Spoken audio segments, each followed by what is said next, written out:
Welcome to Chandru Study Center. 3x square minus x minus 4 is a factorize பண்ணுவோம். Find the zeros of the polynomial and verify கேட்குறாங்க. இந்த equation நம்ம என்ன பண்ணோம்? Factorize பண்ணோம். 3 4s are 12. ரெண்டுத்தையும் multiply பண்ணிக்கணும். 3 4s are 12. மல்டிப்ளை பண்ணிக்கணும். அந்த ரெண்டுத்தையும் ஆட் பண்ணால் நடுவில் இருக்கிறாங்க இந்த ஒன்று இருந்தால் கன்சிடர் பண்ணோம்னா என்ன வரணும்? 1 வரும். பாருங்க அதே எழுதுறேன். 4 3s are 12 வந்துருச்சா? இந்த -1 வரணும். அப்போ இதுக்கு மைனஸ் இதுக்கு ப்ளஸ் கொடுக்குறேன்.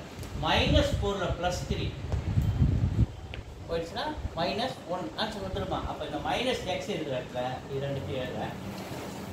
3x² அப்படியே எழுதிக்கிறேன். மைனஸ் இந்த சென்டரில் இது இருக்கிற இடத்துல -4x + 3x - 4 is equal to 0. பாருங்க -4x + 3x ரெண்டு ஆட் பண்ணா நமக்கு என்ன கிடைக்குது? -x கிடைக்குது. புரியுதா? இது ரெண்டுத்துல என்ன காமனா இருக்குன்னு பார்ப்போம். இங்க x இருக்கு, இங்க x இருக்கு. வெளில எடுக்கலாம்.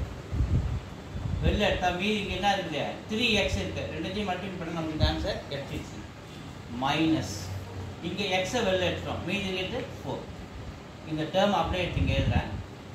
3x - 4 is equal to 0. இப்போ இதை முடிச்சிட்டோமா? இங்கே வரேன். இங்கே 3x இருக்குது, இங்கே ப்ளஸ் இருக்குது. இங்கே என்ன போட்டால் அதே 3x இங்கே வரணும். +1 போடுறோம் பாருங்க. 1 × 3 3x, 1 × 3x 3x, plus into minus minus 1 × 4 4 வந்துச்சா? இப்போ 3x - 4 3x - 4ல் 1 ஃபேக்டரா, இது ரெண்டில் 1 ஃபேக்டரா எடுக்கிறோம். 3x இது -4 அந்த போச்சுன்னா +4.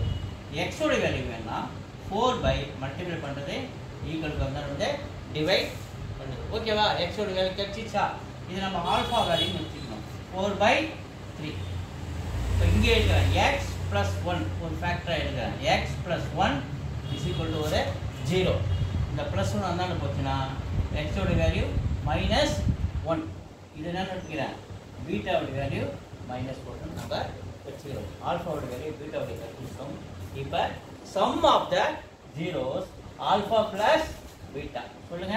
Some of the zeros alpha plus beta is equal to -b/a is equal to -coefficient of x by -coefficient of x².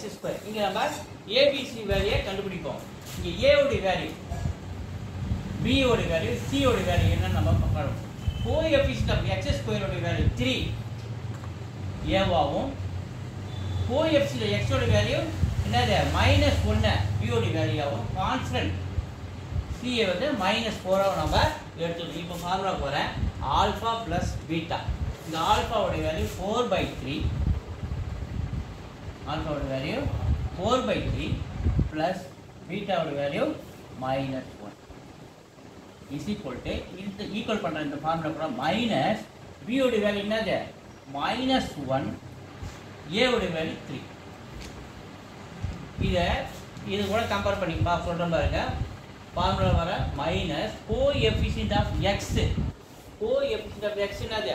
-1 வந்துச்சா? Coefficient of x² coefficient 3 கீழே வந்துச்சா?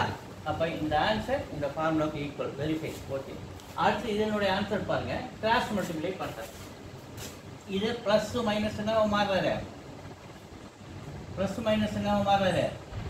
4/3 - 1 is equal to இங்க மைனஸ் இன்டு மைனஸ் பிளஸ் 1/3.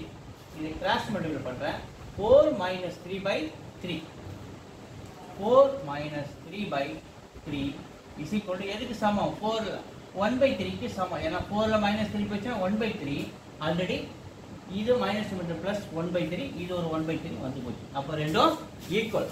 அடுத்தது இங்க வர alpha beta. Alpha உடைய value 4/3, பீட்டாவுடைய value -1, c/a, c உடைய value -4, a உடைய வேல்யூ 3.